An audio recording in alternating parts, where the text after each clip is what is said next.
Hello বন্ধুরা, B2U news চ্যানেলে আরেকবার আপনাদেরকে সুস্বাগতম। আমি আরেকবার চলে এসেছি আপনাদের কাছে কিছু গুরুত্বপূর্ণ টিপস নিয়ে।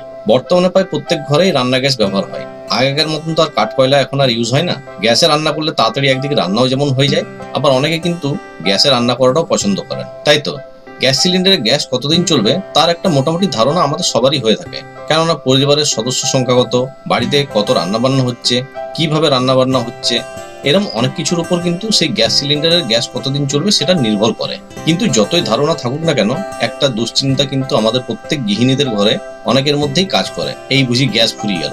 রান্নার মাঝে এমনটা হলে তো আর ঝক্কির শেষ নেই। এবার ধরুন আপনার ঘরে কোনো অনুষ্ঠান হচ্ছে আর সেই সময় আপনার গ্যাস শেষ হয়ে গেল, তাহলে আপনি চরম মুশকিলের মধ্যে পড়ে যাবেন। প্রায় প্রত্যেক বাড়িতেই অনুমানের উপর গ্যাস রান্না করা হয়, আর অনুমান করেই বলা হয় যে আমার গ্যাস এতদিন চলবে, আমার গ্যাস ততদিন চলবে। আবার গ্যাস শেষ হয়ে গেলেই তো হলো না, গ্যাস সঙ্গে সঙ্গে পাওয়ারও একটা ব্যাপার থাকে, তার জন্য আবার অপেক্ষা করতে হয়। আবার যাদের বাড়িতে দুটো সিলিন্ডার আছে তাদের এই সমস্যার মধ্যে আবার অনেক সময় পড়তে হয় না, কিন্তু যাদের একটা সিলিন্ডার আছে তাদের এই সমস্যার মধ্যে প্রায় পড়তে হয়। সিলিন্ডারে আর কতটা গ্যাস আছে তা বুঝবেন কি করে? আমরা অনেকেই সাধারণত সিলিন্ডার ঝাঁকিয়ে বা হাতে তুলে ধরে তার ওয়েট দেখে বোঝার চেষ্টা করি যে সিলিন্ডারের মধ্যে গ্যাস কতটা আছে, কিন্তু তাতে কি খুব একটা নিশ্চিত হওয়া যায়? তবে এবারে একটা পদ্ধতি আছে যেটা কাজে লাগিয়ে আপনি খুব সহজেই বুঝতে পারবেন যে আপনার সিলিন্ডারে কতটুকুন গ্যাস আছে। তো চলুন জেনে নেওয়া যাক। খুব ছোট্ট একটি পরীক্ষা, আপনি বাড়িতেই এটি করতে পারেন এবং এর জন্য সিলিন্ডার হাতে তোলারও দরকার পড়বে না, বাড়ির যে কেউ এটিকে করতে পারেন। তো পদ্ধতিটি জানার আগে আপনাদের কাছে আমাদের একান্ত অনুরোধ, যারা আমাদের চ্যানেলে প্রথমবার এসেছেন বা আমাদের চ্যানেলটিকে এখনো সাবস্ক্রাইব করেননি, প্লিজ সাবস্ক্রাইব করে নিন। সাবস্ক্রাইব করার জন্য আপনাকে ভিডিওর নিচে যে লাল রঙের বোতামটি আছে সাবস্ক্রাইব লেখা, সেটিকে প্রেস করে তার পাশে যে বেল আইকনটি আছে সেটিকে একবার হিট করে দিতে হবে, তাহলে আমাদের এই ধরনের ভিডিওর নোটিফিকেশন আপনি সময় মতন পেয়ে যাবেন। তো চলুন মেইন টপিকসে যাওয়া যাক, কিভাবে আমরা বুঝবো সিলিন্ডারের মধ্যে কতটুকু গ্যাস আছে। প্রথমে আপনাকে কি করতে হবে, প্রথমে একটা ভিজে কাপড় দিয়ে সিলিন্ডারটিকে খুব ভালো করে মুছতে হবে। খেয়াল রাখবেন সিলিন্ডারের গায়ে যেন কোনো ধুলোর আস্তরণ না থাকে।